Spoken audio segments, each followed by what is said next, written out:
Bonjour, Édouard Tétrault. Bonjour. Alors, ce livre, Au-delà du mur de l'argent, vous le publiez donc chez Stock. Vous êtes économiste, chroniqueur aux Échos. Vous avez enseigné la gestion des crises, notamment les crises financières. D'ailleurs, vous aviez anticipé celle de 2008. Et aujourd'hui, vous êtes, entre autres, conseiller de dirigeants économiques et politiques. Vous pouvez nous citer l'un ou l'autre de ces dirigeants? Non. Voilà, la liste est confidentielle. C'est confidentiel. Mes clients savent que je travaille pour X et Y. Mais vos clients vous reconnaîtront. Mes idées sont tout à fait publiques. Mes clients sont tout à fait privés. D'accord. Alors, le constat, le point de départ de ce livre, c'est la conjonction actuelle, on pourrait dire en deux mots, entre une finance mondialisée et une révolution technologique numérique sans précédent. Oui, vous voyez, j'étais à New York pendant la crise de 2008-2009, où littéralement, comme financier, on a vu la Terre s'ouvrir sous nos pieds. Et on peut le dire avec le recul, ça a vraiment été une question de chance qu'on n'ait pas d'arrêt cardiaque. C'était très spectaculaire. Encore plus spectaculaire, pour moi, c'était le 6 mai 2010, le flash crash. Tout d'un coup, à la bourse de New York, pendant 30 minutes, la bourse perd 1000 milliards de dollars. Personne ne savait de quoi. Est-ce que c'était une erreur technique? Non.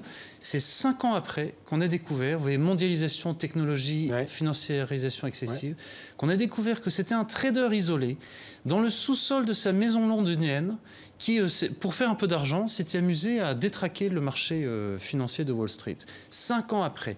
Eh bien, imaginez ce que, non pas un trader isolé... Donc, ce qui veut dire que quelques clics sur un ordinateur pourraient désorganiser complètement le marché financier? Mais absolument. Et vous savez, la réalité des marchés financiers aujourd'hui, c'est que les 2/3, voire les 3/4 des transactions boursières sont faites par des robots. Aujourd'hui, c'est le problème de l'économie en général. Les êtres humains sont de moins en moins décideurs, de moins en moins au centre du système. Les 2/3 des transactions faites par des robots. Le flash crash de cet été en Chine était en grande partie lié à ces algorithmes. Alors en même temps, vous dites qu'on vit dans une société qui est de plus en plus inégalitaire, à nouveau de plus en plus inégalitaire, que les inégalités progressent à nouveau. Plus que jamais, et c'est ce que vous décrivez en partie au début du livre, malheur aux faibles dans le monde dans lequel nous vivons. Alors attention, je ne suis pas marxiste, le pape François non plus. C'est moins... au risque de vous choquer, je ne suis pas forcément pour l'égalité. L'égalité des chances, oui. Dire qu'un homme égale une femme, une situation égale, c'est une idée qui n'est pas la mienne. En revanche, le problème, la question, c'est le commensurable.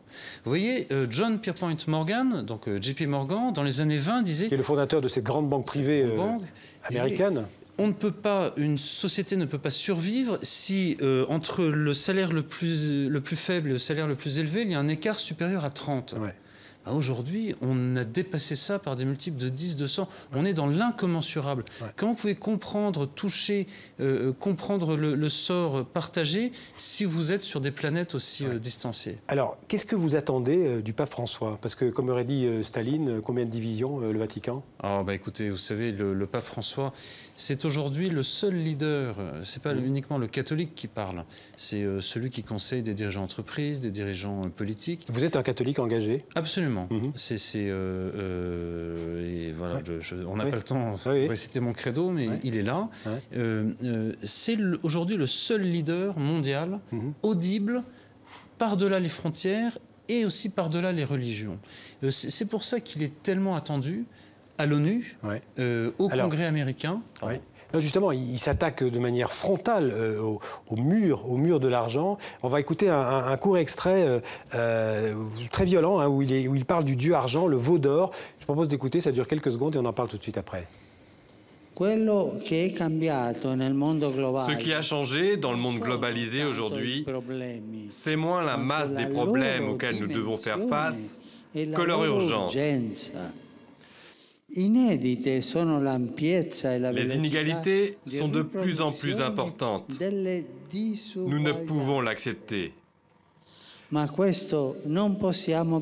Nous avons besoin d'une réponse rapide et forte contre ce système économique mondial qui met au centre des préoccupations non pas les hommes et les femmes, mais un Dieu, le Dieu de l'argent qui nous gouverne.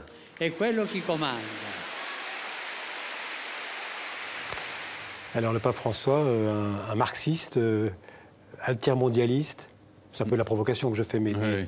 c'est étonnant d'entendre ça de la bouche d'un pape. Alors d'abord, je souscris à chacun de ces mots. C'est pas uniquement, c'est pas en étant béni oui, c'est la réalité du monde aujourd'hui, où l'argent domine aujourd'hui non seulement les économies, les sociétés, les dirigeants politiques. Vous savez, c'est Barack Obama, pendant la crise de 2008-2009, a dit « Oh, on a besoin de adult supervision, on a besoin d'un contrôle parental sur Wall Street ».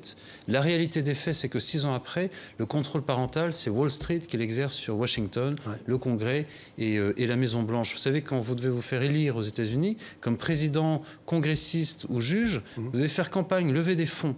Donc le dieu argent, il existe. Après, on peut dire qu'aux États-Unis, la corruption, elle existe, mais elle est transparente. Oui, elle est contrairement à chez nous, ça ne s'appelle pas qui finance, puisque c'est sur la table. Voilà. On sait que voilà. Et une chose intéressante aussi, pendant que j'étais aux États-Unis, on a fait sauter le plafond des donations privées. Pour, vous allez voir les records qui vont être battus pour le financement de la campagne présidentielle. En revanche, pardon de réagir un peu vivement, mais ce pape n'est pas marxiste, Dieu merci. Si vous reprenez son encyclique, notamment les toutes premières pages, d'ailleurs une encyclique papale qui est un best-seller mondial. Laudato Si, la dernière pardon. La dernière encyclique. Laudato Si, oui. Il définit le communisme comme un des pires totalitarismes du XXe siècle qui visait à l'extermination humaine. Ce pape, non merci, ce pape n'est pas marxiste, simplement il dit ouvrez les yeux. Vous avez aujourd'hui une économie très capable qui est en train de mettre à la périphérie les hommes et les femmes. Qu'est-ce que le pape, en tant que chef de l'Église catholique, avec d'autres églises d'ailleurs, vous en parlez dans le livre, peut faire face à cette catastrophe que vous annoncez? Parce que vous dites dans le livre que la catastrophe, elle est imminente. Oui, je crois effectivement que, en fait, on a, pour parler vite, on a perdu le contrôle, de la financiarisation. Les flash crash à répétition sur les marchés le montrent. Il y a une très grande vulnérabilité technologique pour la protection de notre épargne des bourses. Et 2, effectivement, il y a des niveaux de tension. L'autre point aussi, c'est pas un slogan, c'est un calcul dans mon livre. L'économie nouvelle, des Uber, des Google, etc., a 100 fois moins besoin d'êtres humains pour tourner et créer de la valeur. Qu'est-ce qu'on fait des gens qui ne sont pas assez compétitifs, pas assez jeunes, pas assez débrouillards? On les jette à la poubelle? C'est ce que le pape François appelle la culture du déchet. Effectivement, la réponse, elle est, comme catholique, je l'ai trouvée d'abord dans la doctrine sociale de l'Église, c'est l'option préférentielle pour les pauvres. En fait, on ne s'en sortira pas en étant des transhumanistes, des êtres humains augmentés, capables de vivre 500 ans, etc. On s'en sortira au contraire en mettant la priorité sur les plus fragiles et les plus pauvres. Ça, c'est le message du pape François. C'est le message. C'est un message vieux de 2000 ans, même de 3000 ans.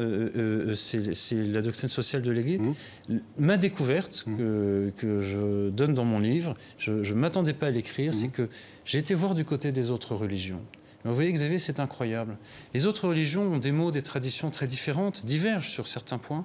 Sur la question de l'argent, de la place de l'argent, de l'homme par rapport à l'argent, elles convergent.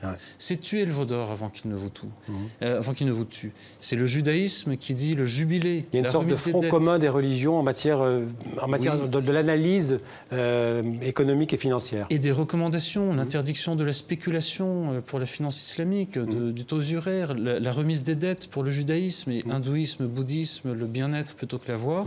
C'est pour ça que je travaille et j'appelle de façon très concrète un Bretton Woods, des grandes religions qui viendraient irriguer... Qui serait une sorte de grande conférence, comme il y a eu à la sortie de la Deuxième Guerre mondiale, qui remettrait à plat la finance mondiale. Est-ce que c'est pas un peu naïf? Non, vous savez, la naïveté aujourd'hui, c'est de croire que les États pourraient endiguer et remettre à l'endroit le ludion. On le voit, les États ont été totalement dépassés par la crise de 2008. Ils vont l'être encore plus par Mais qui serait autour de la table de votre conférence? Deux forces. Il y a deux forces pour moi qui sont les leviers. C'est la conscience humaine et la conscience de notre fragilité, de l'humanité. Eh bien, ça, ce sont les religions ensemble, mais aussi les philosophies laïques. D'accord. Le catholicisme n'a pas le monopole de l'humanisme. L'humanisme républicain, laïque, ça existe aussi. Et à côté, quelle est l'autre force? Eh bien, justement, l'argent. Les entreprises? La finance éthique. Oui, aujourd'hui, la finance éthique, c'est un mot, un slogan. Si vous prenez les 500 premiers investisseurs mondiaux, le calcul, chaque année, ils investissent l'équivalent du PIB, c'est-à-dire les richesses de toute la Terre. 70 000 milliards de dollars. Vous travaillez avec eux sur des écoutez, on va arrêter d'investir dans des États où il y a la peine de mort, où on va pénaliser les entreprises qui font travailler des enfants directement ou indirectement. On va mettre à l'index les entreprises qui passent par les paradis fiscaux, ce cancer de l'économie mondiale qui appauvrit les États et donc nos sociétés. On peut faire quelque chose. Et ce programme que vous dessinez en quelques lignes, vous pensez que le pape, parce que vous avez évoqué tout à l'heure son voyage, il va aller à Washington, il va être reçu, il va s'exprimer devant les 2 chambres du Congrès réunies, ce qui va être assez exceptionnel. Après, il ira devant l'Assemblée générale de l'ONU. Vous espérez que le pape, d'une certaine manière, fasse la promotion de ce Bretton Woods, de cette grande conférence qui remettrait à plat la finance mondiale? Il pourrait aller jusque-là? Pardon, mon livre n'est pas dans... Enfin bref... Vous les connaissez, vous connaissez bien, vous avez été au Vatican, vous avez assisté à des réunions. Dans le livre, je reproduis une note que j'ai faite pour le Vatican qui effectivement a poussé un petit peu à ce que différentes choses se passent. Mais en revanche, non. Qu'est-ce que vous attendez de cette visite du pape? Non, ne me faites pas dire lui c'est lui et moi c'est moi. Mais, si vous voulez, le Bretton Woods de la finance et des religions, c'est moi.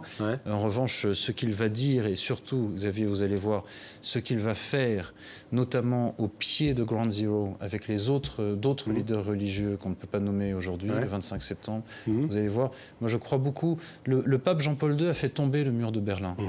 Ce pape-là ne va pas faire tomber le mur de l'argent, mais il va ouvrir des brèches, les brèches de la conscience humaine. Vous savez, les Américains, c'est aussi le meilleur. C'est la philanthropie. Les grands entrepreneurs américains que j'ai contactés, vous savez, c'est le give back. Les États-Unis, c'est un pays qui donne chaque année en philanthropie 300 milliards de dollars chaque année. Parce que les impôts sont très bas, alors les riches... c'est pas vrai. Vous savez, à New York, vous êtes taxé à 40%. Enfin, j'étais new-yorkais, vous êtes taxé à 45%. Les incitations fiscales sont à peu près les mêmes. Il nous reste très peu de temps. Si on laisse le pape François le faire, parce qu'il est menacé aussi, d'une certaine manière.